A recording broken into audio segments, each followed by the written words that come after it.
After buying a 49.9% share of Everton in February 2016, Iranian-born billionaire Farid Moshiri promised investment on and off the pitch, and now in his second summer transfer window at the Toffies, he's putting his money where his mouth is, having already spent over £90 million. But will Everton's new signings propel them to a top 4 finish? So far this summer, Ronald Koeman's side have bought 6 players: Michael Keane from Burnley, Davy Klaassen from Ajax, Jordan Pickford from Sunderland, Sandra Ramirez from Malaga, Henry Onyekuru from Eupen, and Wayne Rooney from Everton. Starting off with England international Michael Keane, who joined from Burnley for £30 million. The 24-year-old is a well-rounded centre-back, who can play in a number of systems. Last season for Burnley, Dice set his side up in a compact 4-4-2, built to soak up pressure and hit the opposition on the break. They were focused on lowering the quality of the opposition's shots, rather than winning the ball back, either forcing them wide or into taking hopeful long shots from outside the box. Keane was physical and committed, making the second most blocks and winning the most aerial duels of any Premier League defender last season. However, he is certainly not one-dimensional, and is also brilliant with the ball at his feet. When playing for England, Keane exhibited his exceptional passing range, often finding the wing-backs high up the pitch with crossfield balls. This adaptability makes him the perfect man for Koeman, who frequently switched between formations last season, using a 4-2-3-1, 4-3-3 and 3-5-2 amongst others. At £30 million, Everton are overpaying. However, English players don't come cheap, and at 24 years old, Keane has the potential to become the heart of Everton's defence for the next 5 years. Moving on to the second £30 million Englishman the Toffies brought in this summer, Jordan Pickford from Sunderland.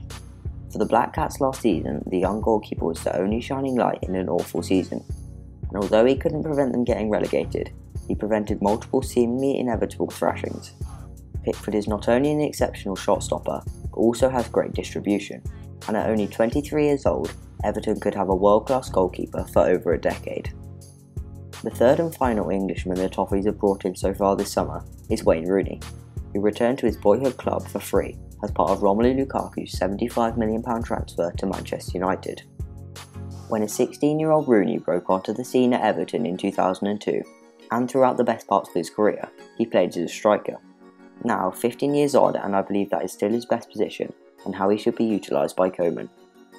Rooney's technical ability is unquestionable, and although his overall game has worsened in the past few years, his ability to hit an imperfect 50-yard pass or curl a free kick into the top corner is still there. However, his pace and how quickly he moves the ball has changed. When Rooney is playing in number 10 or deeper in midfield, he slows the play down, often moving the ball backwards or sideways, preventing quick counter-attacks and chances on goal. At Everton, if playing up front, Rooney would be surrounded by quick players like Yannick Bolasie, Sandra Ramirez and Kevin Morales, who would do the legwork for him, leaving the 31-year-old to put the ball in the back of the net. Although he is far from his best, if Koeman manages him correctly, Rooney's free transfer could prove to be one of the best bits of business this summer. Last season, Everton struggled scoring goals from midfield, with Romelu Lukaku the only player to hit double figures. Now that the Belgian has left, Everton cannot rely on either Sandra Ramirez or Wayne Rooney up front to score 20+ league goals, which is why attacking midfielder Davy Klaassen is such a smart signing. The Dutchman was acquired from Ajax for £24 million and is the perfect fit for the Toffies. Last season, Klaassen played just behind Kasper Dolberg in Ajax's 4-2-3, scoring 13 goals and picking up 9 assists in the league. The 24-year-old is an intelligent, technically gifted and hard-working attacking midfielder who links the play extremely well, and whether it's using his clever movement to create space for his teammates, playing intricate passes, or getting on the end of the move himself, he plays a role in nearly every attack. At Everton, his best position would be just behind the striker, likely replacing Ross Barkley, who undoubtedly has talent but has failed to consistently perform in the last few seasons. In Klaassen, Everton have bought a highly promising player who was sought after by many of Europe's top clubs and immediately improves their squad for only £24 million. Finally, Everton bought 2 young strikers, 20-year-old Henry Onyekuru from Eupen in the Belgian League and 22-year-old Sandra Ramirez from Malaga. Onyekuru scored 22 league goals last season, however he will not feature for the Toffies next season as he has been loaned out to Anderlecht. Sandra Ramirez joined from Malaga for around £5.2 million after Everton activated his buyout clause. Last season, the Spaniard scored 14 goals for the Spanish club in his first season away from Barcelona. Ramirez came through La Masia, Barcelona's famous academy, and as a result he has exceptional technique and links the play very well. He is also extremely hard-working when out of possession, pressing the opposition into mistakes. Ramirez's best position is up front, however he can also play on the wing.